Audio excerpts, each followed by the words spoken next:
Hello, YouTube Live! I hope you guys are all snuggled up at home under some blankets, maybe with a drink in hand. I wanted to start off my set tonight by sharing my quarantine drink of choice recipe with you all at home. So I like to start off with whatever clear alcohol I have on hand. My personal favorite has been the gallon of gin I've been working on since I purchased it for a whopping $8 in March. So you're going to want to pour about 2 shots of that into a glass, top it off with some water, and then stir in a packet of Orange Emergency. I call it an art school mimosa. So clearly I am not a bartender, but I do make drinks for a living as a barista. I also spent some time on Broadway. That's right, for a couple of months I worked right next to Times Square. Me, barista to the stars. And it was at this shop where I was first encouraged by my bosses to flirt for tips, which was a concept entirely foreign to me as someone with the sexual prowess of a sweet little pug dog. So you can imagine my surprise when the male regulars were both flirting and tipping heavily without my doing anything. Again, sexual prowess of a rubber ducky that's been left in the bath overnight.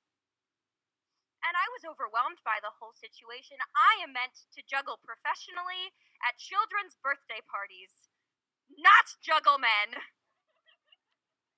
And I was getting so much attention from the male regulars, it was almost as if someone had already laid the groundwork for me. Because it turns out someone had. The girl they hired me to replace had also been a redhead, so these men thought that I was her. And I had inherited quite the following. Wall Street bankers and orchestra musicians alike, ready to sweep me right off of my work crocs. So what did I do with the keys to the kingdom? Lest you forget, I have the sexual prowess of a Victorian boy child in one of those infant dresses. I toppled this girl's kingdom in a week. So if you couldn't tell from that last anecdote, I'm someone who doesn't really feel physical attraction, which leaves me chilling on the asexuality spectrum. Demisexual specifically for those of you cool cats hip with the lingo. But I am still on dating apps because I feel romantic attraction and I don't want to die alone.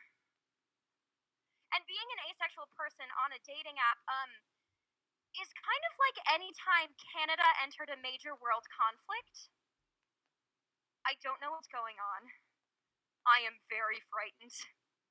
But I'm just happy to be considered. And as I swipe through and read people's bios, a very common one is here for a good time, not a long time, which means they're just looking for a one-night stand. So what does that mean I'm looking for? A long time, not a good time? I mean, if you end up dating me, yes. And I try to make conversation with the men on these apps, which normally leads to them finding out that I'm a drama major, which inevitably leads to them sending me their screenplays. Receiving a screenplay on Tinder is honestly worse than receiving a nude. I have never been sent a nude, but I can imagine. Please don't take that as an invitation, it will be lost on me. And I am simply awestruck by the amount of courage that society instills in men. I am up here doing this set after rehearsing it for about a month. A man has the courage to send a stranger his screenplay not only unprecedented, but unedited.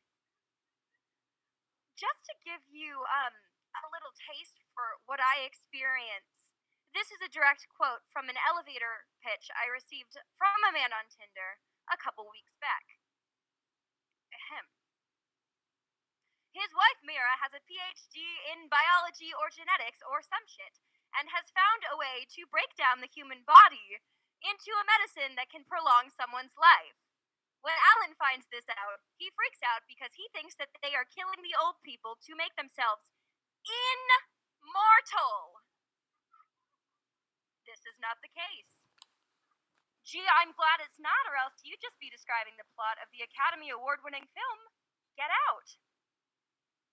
Is what I would have said if I could read.